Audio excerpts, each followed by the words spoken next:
Oh, I'm sorry. Did I break your concentration? Anything for my princess. I am serious, and don't call me Shirley.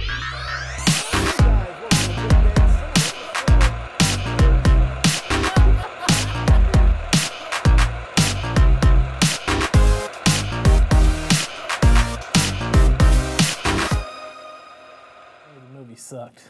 Oh, the movie does suck. Yes. But guys, how you doing? This is Isaac Anderson, the Shinbone Man. And I am Tyler, the fat man.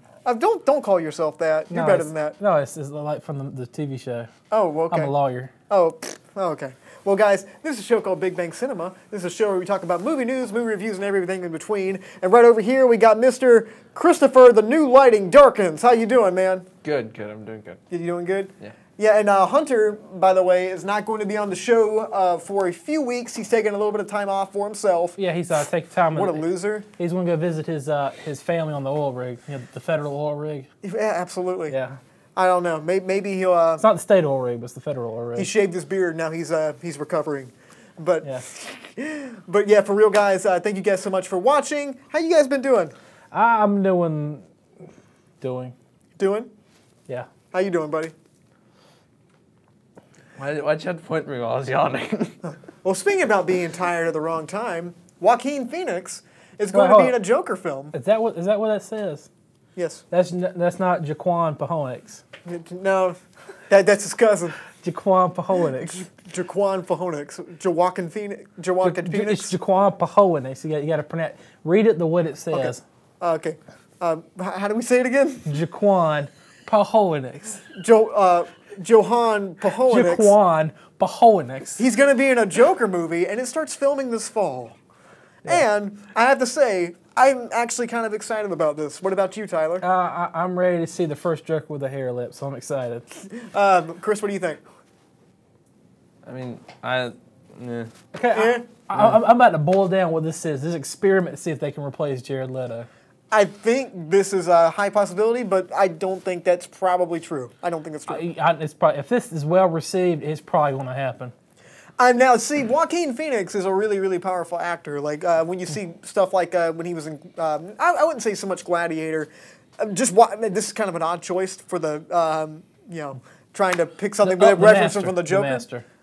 Master something, but I was going to go I'm Still Here, which is the fake documentary he did. Her's pretty good, but I don't know. When I saw I'm Still Here, it really showed me that this man can really pull off a performance that's extremely believable, even to the point where it's indistinguishable from real life. I feel he's a fantastic. I mean, I feel like he's nominated most years for something. Yeah, oh, he's a fantastic actor. The one he played L. Ron Hubbard in the Master movie. Yes. Yeah, L. Ron. That's Hubbard. alleged, but it's true. L. Ron Hubbard. But he plays crazy really, really well. If you've ever seen Gladiator, he plays kind of like Commodus. He plays kind of like on the edge, kind of like I don't know where he's kind of lying, kind of thing. Well, where the Gladiator dude's lying, but it's kind of like really just seeping evil, but still have a level of kind of compassion and sympathy. Mm-hmm. And also, director Todd Phillips, the guy that directed the Hangover movies, is going to be directing this movie. I think he's co-writing it too. So, from what I'm seeing here, is this going to be The Killing Joke? That's what it's implying. It's going to take place, I think, in 1987. Oh. And I think Martin Scorsese is producing it, which producing is a very loose term. I feel this is going to be pushing an R rating. They already said it was going to be R. Well, because if this is going to be The Killing Joke, some pretty bad stuff happens in that. Yeah, well, I don't know how you could do this movie PG-13 without it being lame, No, I mean, there's some bad. The main plot is something really bad happens. Oh, I know what happens. I know we can't say what happens. Yeah, we can't say on here what happens. But this is an origin story of the Joker, like how he became the Joker, which I don't know. I'm not interested in seeing how he became the Joker. I'm just more interested in seeing the Joker. You know what I mean? What do you think, Chris? Are you interested in seeing how the Joker came about? I mean, it could be interesting. Yeah. It could definitely be interesting. Or it's one of those things where he's like Han Solo, where the main appeal of the character is you know nothing about him. I think that's a little bit of the Joker. Yeah. I'm more concerned with what he's doing in the current time and messing with Batman rather than what he's doing by himself because he's not as interesting. Now, I mean, I'm sorry. I know. Like, trying to make a comparison between, like, the, having the origin story of Han Solo versus the origin story of someone like the Joker, I don't think that's a fair comparison because they both play, like, very different character roles. Yeah, I mean, so. I mean, is this going to be an origin? Is Ben Affleck going to be like 10 in this movie? I don't know. 10 years old? That's also there's not going to be a Batman in this movie. Maybe you'll hear like a Wayne kind of. Okay. What if it's like it is Batman? They're going to have somebody else play Batman, and it's going to be like an alternate universe. I don't buy it, but like it's going to be a. Like it's Batman, like '87 Batman. Yeah. Probably not. Well, no, his origin story was in that, but I'm talking it's like a whole different universe where, like they did in the comic books, where it's like a parallel. Yeah, the DC comics aren't They constantly reboot. They aren't strangers to alternate universes or alternate realities.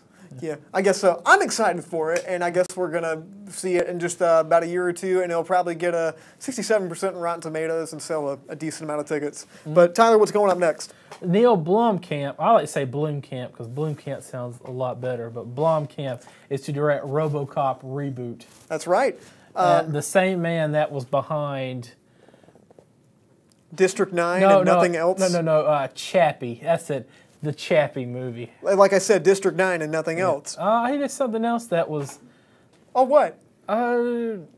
He did a few shorts. Yes. I'm joking, of course. Neil Blomkamp, he was...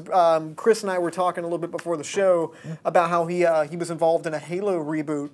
Well, not really even a reboot. He was just involved in the Halo movie. He made a short. Happened. Yeah, I know. Well, he made a short film about Halo, and it was so popular, Microsoft offered him like the movie rights to go make the movie. And he did some weird stuff. I don't want to get all into that. It's on an old episode of the show where we talked about it. But District 9 is what he's most known for. He's really good at kind of the science fiction, kind of allegory stuff. Do you think Sharlto Copley is going to be in this movie? Who is that? Sharlto Copley. He's in all of Blomkamp's movies. If he's in all of them. Yeah, he's the guy from I don't know. I don't District keep up 9. Blomkamp. District 9 guy. Oh yeah, for sure. Yeah. I'd imagine. I don't know. He probably won't play RoboCop, but that's a good question. As far as kind of the tone of RoboCop is definitely a satirical film about the '80s and kind of that whole lifestyle. And RoboCop is fighting everybody in this really hyper-violent way. Do you think this is going to be the same kind of tone of the hyper-violence and the satirical elements of that culture, or like how do you think that's going to translate into the new version? Well, first of all, it's probably not going to be in Detroit. Probably not. Because there's going to be no crime in Detroit since there's no people in Detroit. So it's probably going to be, I would say Los Angeles, so they're probably going to do it in Chicago. Most likely they're probably going to push this movie to Chicago. Oh, yeah? Like a futuristic Chicago and just everybody's getting gunned down. It's going to be a lot of gang violence. I say it's probably going to be like Dread. It's in South Africa like the other one? Oh, yeah, it's going to be Johannesburg. Hey, that's not a bad idea. I would be cool with that. I'd fly with that, like a South African and during the whole, I don't know, violence and the whatever goes on in South Africa. I don't know. I don't keep up with their... Fighting the re-apartheid. Soccer games, I don't know. What's his name? Morgan Freeman bringing everybody together. Oh, yeah, Morgan Freeman, that guy. But Neil Blomkamp's directing style, he's been doing something called with Oat Studios, which is like on his own short little film company, doing internet shorts. I like his internet shorts, what I've seen. They all remind me of District 9. Everything is District 9 he does. It's all have that same look and tone, kind of that nasty, kind of gritty cinematography feel. I don't know. I think this is an interesting choice. I'd rather see him do Alien like he was planning on doing, but they kicked him out. But as far as kind of like all these elements that I think need to be in RoboCop, I just don't think you should touch a RoboCop reboot. Honestly, you for me, touch it. I don't. It really shouldn't be done unless you can get like, because Dredd. You saw? Did you see Dredd? I've seen Dredd. Dredd's a fantastic movie. It made the first one even a good movie. This made the first one look like just crap. But I want that. I want a Dredd style reboot for like RoboCop, not like just good. Just make it good. Yeah, that's all I want. Don't put D. Antvert in it because they're in all his other movies. They're horrible. Don't put them in there. Yeah, Chris, I know you haven't seen RoboCop, but as far as kind of like what you know of Neil Blomkamp, like with the Halo reboots, Halo movie and stuff. What do you think about this? Do you think this will translate? I mean, I mean, from what I've heard about RoboCop, I just don't think it would translate well. Like from like the sort of setting of RoboCop, and like sort of how it plays out, it just doesn't sound like it would, like that style of his, and then like sort of how, like what I was saying, how RoboCop plays out, it just feels like it wouldn't mix well. That's right, sir. Because You answered correctly. RoboCop was just satirical extreme violence. Well, that's Paul Verhoeven. I mean, you get Starship Troopers, Total Recall, which, I mean, Total Recall also had a really bland PG-13 reboot. I don't want a bland PG-13 reboot again. If I'm going to see something, I want to see something completely new. I want to see something that's a hard R and try to go to all these extremes that the first one did, but in different ways, like Judge Dredd did, you know. It's a different movie, but it still kind of remain kind of similar. But speaking about bankruptcy, Billy D. Williams is going to be starring in Star Wars Episode 9. Oh, the smoothest man to ever go into space. Yes, Mr. Colt 45 advertising man himself. Lando Calrissian is going to be in Star Wars Episode 9, guys. Chris, what do you think about this? I think we don't need a Star Wars Episode 9. That's correct. You're answering all these things correct. She's on a roll today. Good gosh. Yeah. Well, why don't we need to see Star Wars Episode 9? Specifically, why don't we need to see Lando? I don't care. We didn't need a Star Wars Episode 8 or 7 either. Yeah, you're kind of right. Because don't ruin childhoods. That's why we don't need another one. Lando was cool in the original. It's not even that. It's just we didn't need it. Like the original 6 were fine where they were.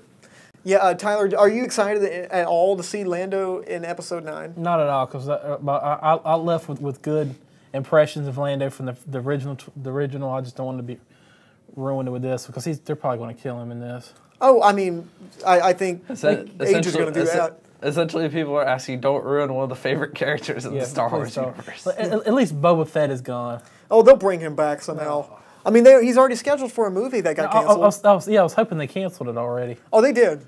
Well, it's hell. Boba Fett's not really gone, because you know what Boba Fett was? Boba Fett was his armor. Is what Boba Fett was. Yeah, he's a costume, is what he is. Yeah. But Billy D is a character. I mean, Lando was like not only just a cool, suave dude, he was really integral to the part of Empire and Return of the Jedi. I mean, he's just as big a part as Luke or Leia or Han. So I'm surprised they haven't brought him back. Well, actually, I'm not surprised, because I mean, he's not this guy anymore. He's grandpa kind of thing. And I hate to say that because Billy D is so cool. He's just cool grandpa. Yeah, I mean, he's cool grandpa. I'm just curious to see how they're going to bring him back. Is he still doing Cloud City stuff? I don't know. I really don't think so. What I'm probably going to get is he's probably going to be off in a bar somewhere, sad and depressed and feeling put down by all the other characters they brought back have been. I don't know. Maybe he's doing something in the Rebellion, aka the Resistance. I have no idea, but the point is, I think they're trying to pull out all the stops, because I don't think they expected The Last Jedi to get the backlash it did. As many people didn't like it as they did. I think they probably saw the writing on the wall for Solo. That it's oh, maybe we need to kind of ease up on this.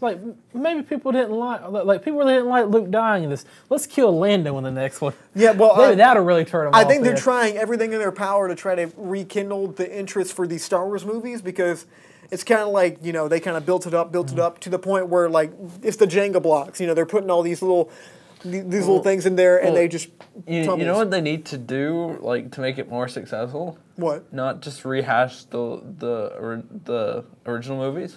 Oh, they did, and everyone hated it. It's called The Last Jedi. Exactly. That's what I'm saying. You just can't do it. I guess you can't do it. In the words of Mr. Rich Evans from Red Letter Media, I'm going to see what you guys think about this. I heard a guy say that Star Wars is just inherently limited about what you can do. Whenever they try to veer away from lightsabers, Death Star, Rebels, Empire, Force, Sith, Jedi, it sucks, kind of thing. And you can't really stray away from that formula. Yeah, because when they originally made the movies, that was the big thing. Yeah, it's kind of like Zelda, where you can't really tell any other stories besides Link, Princess, Because that is the only story. Yeah, exactly, and that's what Star Wars is. And when you try to stray away from that, you get the prequel movies. I mean, but it still included Link though. Yeah, it had a Link, but there was no princess in it. But Honestly, But it was still Link saving the world. Oh, well, yeah, we're not I mean, talking about he's, Zelda he's right a now. hero. But the way I feel about this, the whole Star Wars, like I said, talking about it's limited, is there's only so far you can go to with a collective universe. I mean, because Marvel can do it because Marvel's had tone shifts with their different characters surrounding this universe. You've got the same characters and these same character generations, and they're trying to push the same story over and over and over again. Well, I think that they set up all these things in episode 7, and I think the next writer just kind of wanted to do a bunch of stuff. But at the end of the day, I'm excited to see Billy D again. Because when you don't follow the formula, you get Ewok movies. That's true. Well, speaking about Ewok movies, what we got next? Oh, for the next one, we have, personally, I'm actually more optimistic now for this than I have been. It's a live-action Gundam movie by Legendary Pictures. And from what that's Wing Gundam. Wing Who put Gundam? that up there? Who put Wing Gundam up I there? did. That's not the right Gundam. Well, how do you know? It just says Gundam. Because that's Wing Gundam. You got to do Gundam 79. That's Gundam Thunderbolt. Okay, what It's one of the Gundams. The point is the Gundams are getting a live action. No, How about that? They're different universes. They're all different. They're going to do the original story. Well, I'm sorry I didn't get it you right, ruined Mr. this? Nerd. I had one request. And you've ruined it. Let's keep talking about Gundam. You had one job. You had one job. I don't know Gundam. They're robots that talk to each other. They're not even robots. They're not even robots. Then what are they? They're suits. Whatever. They're like guys like this big inside of this thing right there. Their mechs is what they are. Yeah, they're mechs. They're giant suits. Oh, it's like the Pacific Rim robots. Then. They're Pacific Rim robots. Did you remember the movie we saw over the summer, Ready Player One? Yes. When he turns into a gun. That's what it is. I understand the premise. That's what it is. I don't watch Gundam. I just know they're making I a know live you don't action. watch Gundam. That's something I imagine you'd never see. That's very clear. I don't know. But what do you think about a live action movie? When I saw that fighting in Ready Player One, I feel like we're finally ready for one. Chris, did you see it? Do you remember the Gundam battle scene from Ready Player One? Oh, you mean the 2v1 of Iron Giant and Gundam versus Mechagodzilla? Of course I remember that. Yes, I'm actually optimistic for it now. It was amazing. I'm up for it now. I mean, when I hear Legendary Pictures, I think of like those big movies. I think they have Kong Skull Island. They have Pacific Rim. They had The Dark Knight, sir. Well, yeah. I mean, everybody. Oh, there we go. I got them on that. But they're also big robot pictures. I mean, so I don't know too much about the Gundams, obviously. So there's humans that inhabit these mechs. Okay, no. What it is space battles. You have independent colonies that are fighting the Earth Federation. Okay. And that's what it's about. It's about war.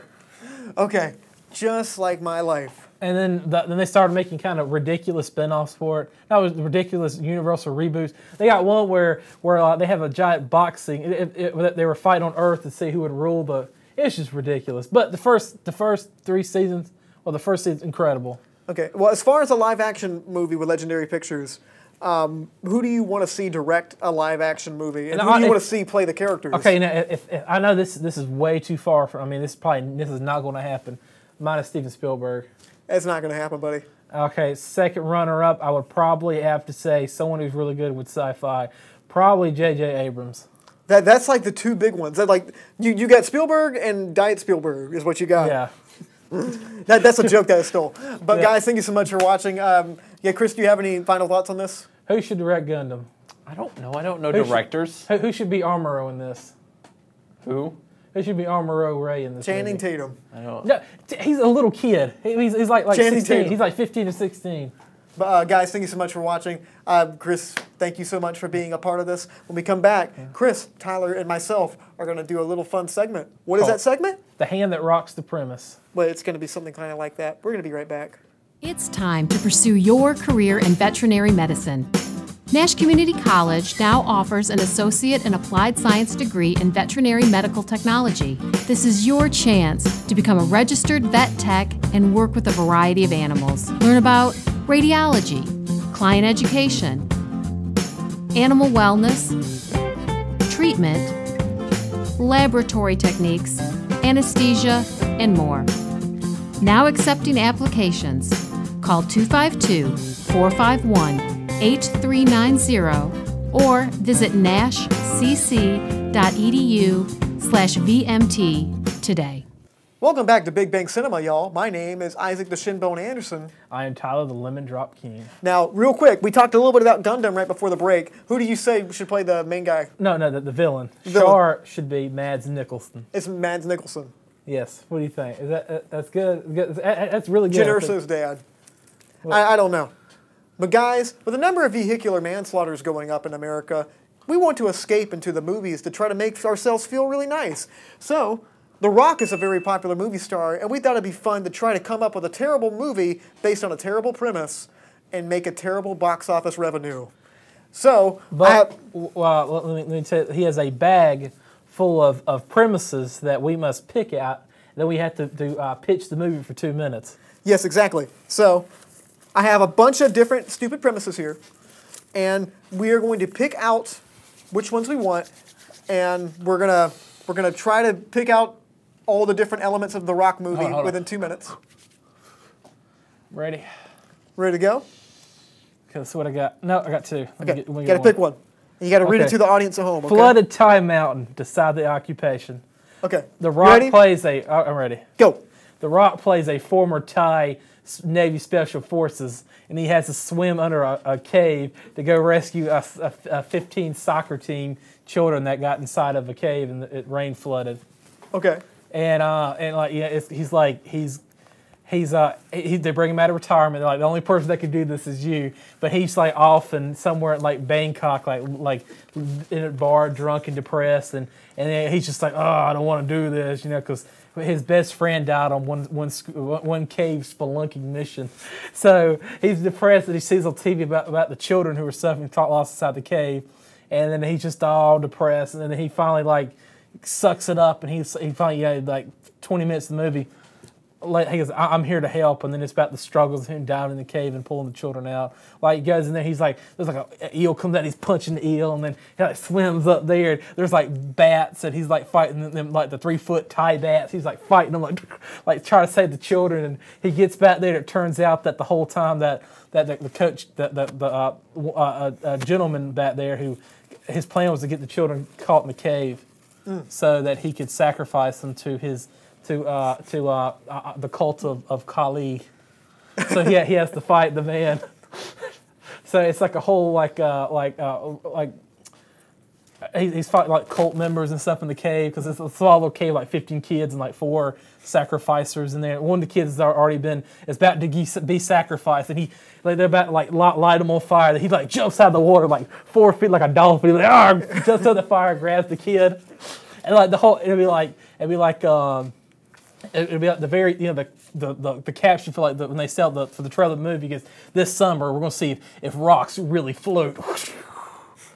We're like, what? Like, that don't make no sense. Like, a rock is gonna float. Yeah, I dig it, man. It's borderline tasteless, but I mean, what else could a rock movie be? Yeah. It really is. Yeah. Good job. Let's give. Don't give yourself a hand. Yeah. Oh, okay. Arrogance is what's he going was to kill talking about people. The Rock looking like depressed and sad and everything. And I feel like it's half his facial expressions in movies. All right, Chris. Oh, this is gonna be an utter train wreck. I have no idea what I'm doing. All right. No clue what I'm doing. Twister 2, The Rock is a tornado expert with a background in weapons. All right, got 2 minutes on the clock. 3, 2, 1. Take as much time as you need. Go. This is bad because I didn't see the original Twister.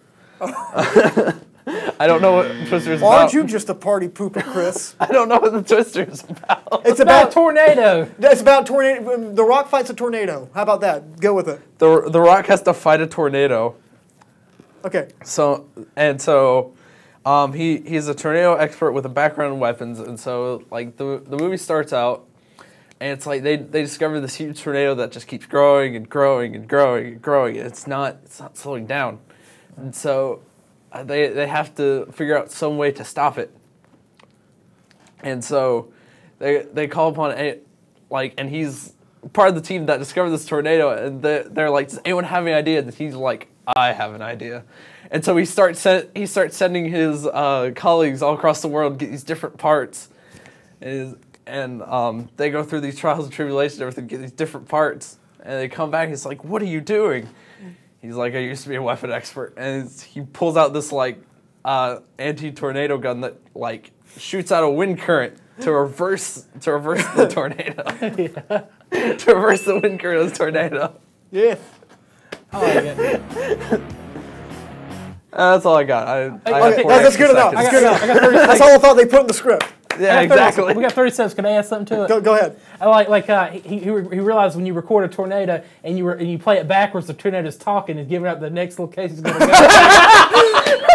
Oh my gosh! It spins this way, it spins the other way. It'll talk. So he's like blowing. It starts reversing direction. Starts talking like, "Oh, I would have got away with it too." And then the caption for the movie would be like, "It takes more than a little rough wind to move a rock." And like, When you played the tornado backwards, it plays "Stairway to Heaven," like that would talk.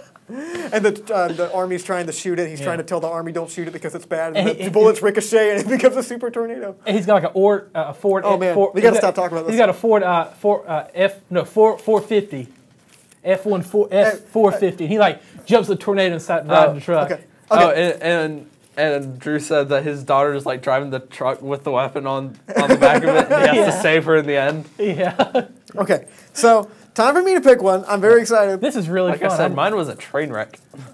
Well, I mean, most rock movies are. we should have done that. Rock, Oh, rock no. versus the train. Okay, I don't know if I'm good enough for this one. Elementary school teacher that has to save daughter from Freddy Krueger. Yeah, that was a good one. Okay, you got 2 minutes on the clock. I was hoping I wouldn't get this one. This is the one I hope I wouldn't get. Okay, ready, go. Okay, so The Rock is a former military expert. He was like the smartest they ever had. Like he was like the computer guy. He wasn't the actual like army guy. But he left the force, and he now he's teaching elementary school, and he has a daughter who cannot act, but she's very cute, and they say very cliched dialogue, like "Daddy, I'm scared," and he's like, "Just don't pay attention to it. Just close your eyes, and it'll all be okay," which is a bad thing because his daughter goes to sleep one night. She says, "Daddy, I saw a man." And he's like, "Harvey Weinstein?" And he says, "No, a scarier man." Even though The Rock cannot fathom this, he figures out it's a man that has scissors, and it's Freddy Krueger. So The Rock recruits a bunch of different people. But get this, it's going to be a crossover. Christopher Nolan's directing this movie, and it's going to be an Inception crossover with the Rock movie. It's trying to insert some intelligence in there. So we get Leonardo DiCaprio's character from that movie to come back in to try to go deep into the dream to try to find Freddy Krueger, okay? But get this, The Rock has to grade a bunch of tests. And these are not just any tests. These are like, even though these kids are in second grade, this is going to determine their future. This is a dystopian future where The Rock has to decide where people go. Where they go in specific things. So it's kind of like a YA novel meets Inception, meets Freddy Krueger. So The Rock's like, we have to get back in time for me to grade these papers, otherwise these kids will all become janitors. And he has flashbacks of like when he was a janitor and everything. It's really nice and metaphorical. So he goes in the dream and he fights Freddy Krueger and he catches him on fire and he says, "I guess Rock does beat scissors." Yeah, I like that. I really do. No, I stole that phrase from you. At the very end, he's all, I'm almost done. Don't you stop my time. And it's like, at the very end, he's grading all the papers and all the kids are going to be doctors and lawyers and stuff. And then one kid's dozing off in class and then Freddy Krueger's trying to come out and it's like, "Looks like Daddy's got to sharpen his knife to beat these scissors again." Oh no, he goes papers beat rock, and he's like doing. Oh, that's good. That's way better than what I said. Yeah, that's way better. Oh my goodness, guys! Thank you so much for watching. I really do appreciate it. That was a fun show. No show next week. Actually, we're going to take the week off because we don't want to see Hotel Transylvania 2 or 3. They made 3 of these things. Oh my gosh. Yep, they How did. unfortunate. But really do appreciate it this week. Tune in to Quick Flicks, which is tomorrow at 9 o'clock. We're reviewing Ant-Man and the Wasp. It was a fun review. Thank you so much for watching. My name's Isaac Anderson. And I'm Tyler. You got this. We Chris. went over this. We went over this. I'm sorry, I forgot. That's okay. That's Christopher Darkins. Tommy, we missed you. Brandon, we missed you. Stay lovely.